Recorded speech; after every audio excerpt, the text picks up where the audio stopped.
Hey everyone, welcome back to another Apocalypse Productions. This is BaconLord speaking, And I'm Yorongoth. And I'm Erebus. and we're doing another Toon Talk today. Today we're going to be talking about Batman the Caped Crusader. I can't say it apparently. It's going to be a fun podcast. Uh, Batman the Caped Crusader, also known as Batman CC, since there's 15,000 of them in the game. So, let's dive right on in to Batman CC. The reason we're doing him so early is because he is another character that is readily available and kind of handed to you on a silver platter early in the game. And so, without much further ado, we're going to unpack his abilities. So, first up, we have Vigilante Strike. Vigilante Strike does physical damage to an enemy and applies silence if Batman is invisible. And at Legendary, it gains allows Batman to gain 40% turn meter if Batman is invisible. Yeah. What are y'all's thoughts on that? So, full disclosure, I have not used Batman CC in early game since long before Early game. his right, which was long before his 2021 rework. So, it's a little hard to speak to how well he performs in early game based on that, but he's going to be invisible a lot, as we'll see in his future powers. So applying silence every time he does damage to an enemy, just right off. Is there a percent to that changes? No, the silence is a guarantee. So as we're ranking him up, he only gains increases to damage. And so it's a 50% chance to start, but once you hit level 50, you can unlock silence chance plus 50%, so it is a 100% chance in the early game, which we consider below 50 and pre-legendary. Fantastic. So it can be a 100% chance in early game. Yeah, 100% chance for silence. That's pretty strong. Yeah, it's I mean, very it's no effective. stun, but it's better than nothing. What were you saying, Yorgoth? Oh, I was just saying it's pretty effective. And then once it becomes legendary, which is not early game, it becomes even more effective. Yeah, exactly. 40% turn meter if Batman's invisible. I think that's one of the biggest turn meter gains that any character gets from their basic, especially because Spectre gets 20, as we were talking about, as we've looked at recently. But 40% turn meter if he's invisible per hit on a basic ability, which is also his call assist, if he gets his assist, if he gets a character to call assist like Green Lantern, Hal Jordan, that will get him moving really fast.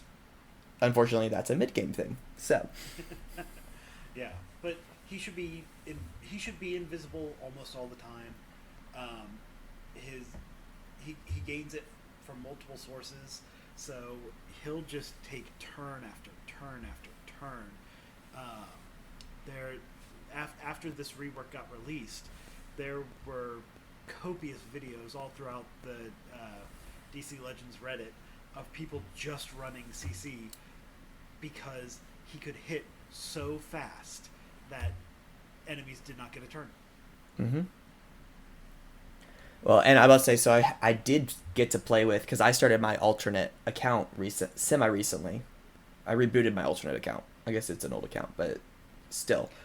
So I have played with Batman with his current rework, post or in the current meta, in early games. So it's actually, his damage is pretty good now.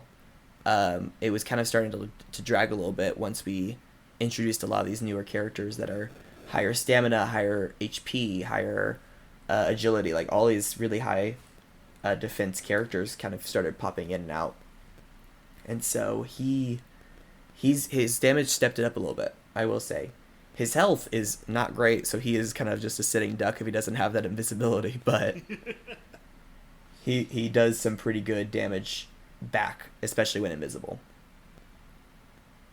All right. His HP is Anything else about Vigilante Strike before I read the next ability, Smoke Bomb?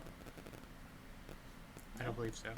Okay, Smoke Bomb's probably one of my favorite of his abilities, frankly.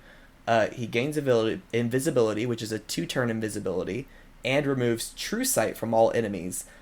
There's also a 60% chance to gain 5 evasion ups, and the legendary is it adds another 4 evasion ups. So you can't hit him at legendary. It's very difficult. Yeah. So the one thing about this is that if you have invisibility, evasion up is less vital. I mean, there are still plenty of AoE attacks that the evasion up helps with, but if True Sight is removed and the invisibility and the evasion ups are for the exact same duration, it becomes a little less... A little redundant. Right.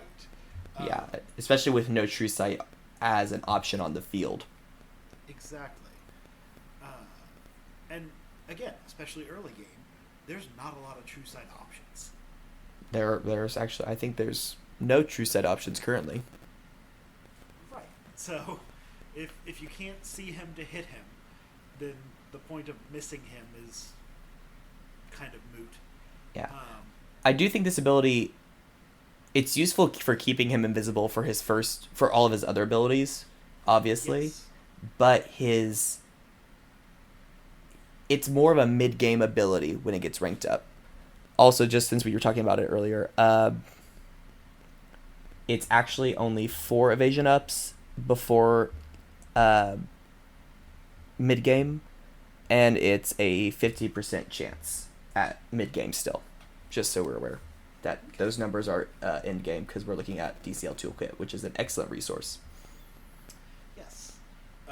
So, worth asking, because I don't actually remember, the additional 4 evasion ups on his legendary, is that only if it hits the 60% chance to gain the 5 evasion ups, or is it 4 evasion ups? I think it's only on proc. Yeah, it doesn't read like you would, like it occurs on when it procurs, but from gameplay I know that it does only when the 5 apply.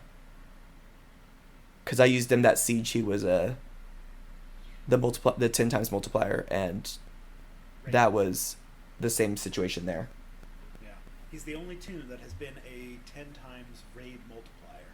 I'm still waiting for them to bring it back, because I do, you know how I do the spreadsheets for the histories, and I've got a whole column dedicated to the 10 times Toons, and it's just the Batman Cape Crusader. And so it's just this blank column, Batman Cape Crusader, and it's just blank the rest of the way down and up. It drives me nuts every day. I don't know what to do with it. I really gotta figure that out. If you're using Excel, you could just hide. You could hide the column. Well, I need to display it for the. We're about to get sidetracked on a whole different thing. I'm sorry. That's gonna be a whole. We'll do a podcast on my spreadsheets. I promise. And I won't be here for it. Okay, sorry. So it's definitely a good ability. It's very good early game, because gaining invisibility early game, especially for a Toon that, as you mentioned, does not have great HP and stamina, Mm-hmm. and it just makes all of the rest of his kit sing so well. But definitely one that's much more useful early and mid game. Yeah. Also worth noting that invisibility, if the entire team is invisible, you can hit anyone. If the invisible person is the only one left, you can still hit them. So, Mm-hmm. Yep, invisibility is a good early game tool, and it loses its punch the later in the game in a match you get, and later in the game you get. Yep. But that's when those evasion ups come in handy. Exactly. So I think that's probably why they tied them together for Batman. It makes a lot of sense, but it also just really helps in the situation where he's by himself and he's trying not to die. Because boy knows he cannot take a hit. Yeah. All right. Go on to grapnel kick. Yep. Moving on to grapnel kick. Heavy damage to an enemy that cannot miss if Batman is invisible. and 50% or plus 50% crit damage if Batman is invisible, and plus 50% chance to gain invisibility. That was his legendary ability. So the base ability is just a heavy damage attack that can't miss if he's invisible, which, considering how much he can get invisible, means he can't miss 9 times out of 10. That's actually part of the rework that they did, which is a very good adjustment because he makes Hal Jordan no longer the only can't miss Toon in the early game. That's even with his legendary, so not really early game at that point. Yeah. And giving on his legendary, giving him the 50% crit chance if he's invisible, which again should always be invisible. It's crit damage. It's crit damage. Crit damage. That's right. He is tied for first with like half the rest of the roster, according to DC Toolkit, for first on crit chance at 47% crit chance. Mm-hmm. So 47% chance, just base, that he's going to crit on a heavy damage move that would then get plus 50% crit damage, which if he's invisible. If he's invisible, natively he is tied for fourth for crit damage at 256% damage. Add another 50% crit damage on there, and 300%, right? Give or take. 300% of heavy damage that cannot miss. This is the thing that got people the most excited during when his rework was announced. Mm-hmm. Well, because he was also, I believe he was a 5 times multiplier for that raid too, which really made us kind of go like, yeah, we're going to use him. We're going to use him. It's going to be good. Yeah. And then not to forget the plus 50% chance to gain invisibility. So even when you use grapnel kick, he's got a 50% chance to continue his invisibility streak, which is the second time he could gain invisibility within his kit. And it's a 2-turn invisibility on grapnel kick. So yeah, it is. This actually leads well into the next move. Do you mind if I take it? Oh, take Shadow Trained. So, for Shadow Trained, he has passively an 80% chance to gain invisibility if he does damage. Pair that with grapnel kick, where you have a plus 50% to gain invisibility. I'm guessing that it rolls the dice twice, and it doesn't just put it at 130% chance to gain invisibility. But yeah, no, it should be 2 different chances. Exactly. So you get a 50% chance for a 2-turn invisibility on grapnel kick, and an 80% chance when it is maxed for Shadow Trained to gain invisibility for 1 turn anytime he deals damage. Yeah. So, and just so you know, it's a 70% chance in early game. Excellent. Because that's two ranks down is minus 10%. Still a good chance to get invisibility. Yeah. And then if Shadow Trained is legendary, then when he gains invisibility from doing damage, he purges 2 debuffs from himself. Purging 2 debuffs is nothing to sneeze at. Very substantial. And especially if he's taking a lot of turns with his Vigilante Strike, gaining 40% turn meter each time. Yeah. He's moving fast. Yeah. With that. Well, it's also kind of nice to note that up until now, we've seen a lot of stuff that's kind of been more offensive focused, because even like his smoke bomb ability, yeah, it's a support move, but it's really to support his offensive capabilities by becoming invisible, which increases all of his critical chance abilities and crit damage abilities and his turn meter. Like it's to help him strike faster. But purging those debuffs is the first more utilitarian support that he gets within himself. Yeah. Gives him And then sustain. And that to kind of segue into the last one. Do you want to take Shadow Cover? Does anyone want to take Shadow Cover, or do you want me to? I'll take Shadow Cover. Oh, great. So Shadow Cover is the 5th ability for Batman Cape Crusader, and it's a passive ability. And with it, at the beginning of his turn, if Batman is invisible, he gains the base is 70% chance to gain a medium overhill. So at level 50, which for early game it would be, what is that? 90%? That'd be 90% chance. Yeah, so he gains 90% chance to gain overhill. This is just an effective, heal for him while he's invisible, which, as we've already discussed, he's almost always invisible. Yeah. And then you've got his legendary, which is my favorite legendary on him. Yeah, It's with necessary. it causes him. I'm sorry. No, you go. You go, man.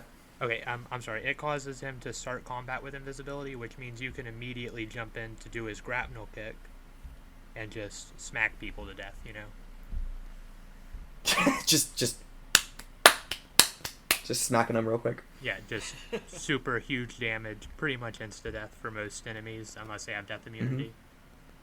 Yeah, and at turn 0 death immunities, there's a few of them, but there's hard to find. Yeah, exactly. Especially early and mid game. Exactly. Early and mid, yeah, they don't exist in early and mid game. But yeah, so starting with that, I mean, that's obviously a legendary ability, which we're considering part of mid game, unless it's like the first one you're taking. But that immediately unlocks everything else in Batman's kit. Like, literally every other ability is based on the condition that he has invisibility or affects him in the way that he gets invisibility. And so now that he has invisibility, your game starts immediately with Batman. Exactly. The only downside is it's a 1-turn invisibility, which is the drawback. But if you just immediately use Smoke Bomb, you've got evasion ups and invincibility at turn 1. Or immediately start with grapnel kick. You have 2 And rolls kill someone. Kill someone. You have a 50%, if you get that one legendary also, which it should be the second one that you take, 50% chance to gain 2 turns of invisibility from that, and followed by another roll of the dice for 80% chance to gain invisibility from his 4. For 1 turn for that one too, though. True. But it's 2 rolls of the dice. Your odds go to almost 100% anyways. You're gonna get invisible. Let's just go with that. Let's just make the statement, I think. Yeah, that's a fair statement. Yeah. But yeah, so also an overheal from the start of the game. That's pretty big. So an overheal is essentially like a shield, except they stack with each other. So if you have Batman giving himself an overheal, and Hal Jordan, which we discussed last episode, giving him a shield with his say, Hal gives him a shield with his 1, which is also calling an assist. Which this is getting so technical. It's gonna stack so much. Yep, because Batman CC then gains 40% turn meter, and applies silence. And probably gains invisibility, or at least has an 80% chance to do so. Well, it does trigger the passive. It does. Wow. It's one of the few passives triggering a passive situations. So that's incredible. Yeah. Yeah. So Hal and Batman at the start of the game can really do some damage. Well, it's kind of clear that, like, Batman's an early game striker, and he's a heavy early game striker. Yeah. And you don't get tunes that hit this hard early game in other games. You certainly don't get tunes that overheal for a while. Yeah. And just to explain it, because I kind of lost, I was following and then I kind of lost you a little bit on the overheal thing. For those who don't know, overheal, to explain it in a slightly different way, if you have a full health bar, you have 100% health. Overheal essentially is going to 105% health. And then and you can go up to 200% health. It'll just be like this purple bar over your tune as health bar. Just to kind of give it a different description for the game. Yeah, so don't freak out if your tune's health bar suddenly turns purple. They're not dying. They're actually getting better. But yeah. And so he's obviously got a high crit chance, a mediocre speed, and he shines on critical hits, and that's what he needs. He needs invisibility. He needs critical hits, and he'll be fine. He'll be just fine.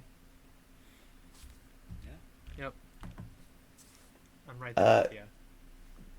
Do we need to talk about mid game? Because we kind of covered both. Yeah, I think we did a good job covering. Yeah, we did a good job. Let's pat ourselves on the back. For that one. Cut this out. Yeah, end it now. Also worth noting, he's an early game Toon, handed to you on a silver platter, as I mentioned earlier. He's also extremely farmable. He's not as farmable as he used to be, but he's still really farmable in the campaign, because they left him there. I don't know why, but he's in. I think he's in every chapter, at least most of them, to get fragments from. Yeah, and certainly he's in the first chapter, which, if you're just running things on repeat, that's a 10 energy cost each time you run it, so it's the easiest one to repeat.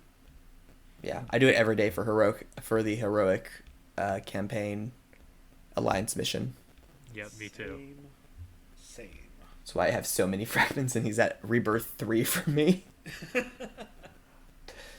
I've got him at rebirth 2 with 3.1k fragments Nice. left over. Oh my god. See, now I think it's my turn to be the one who only has him at L4, yeah. Oh, it's you this time. Yeah. Yeah. So He was my top Toon for a little bit. Me too. Nice. And then Lois Lane Superwoman just took over that spot. When that sale happened, so I rebirthed her to rebirth 2. I was like, get her up there. Yeah. So I have him at L4, but with 5.4k shards. Oh wow. Oh my god.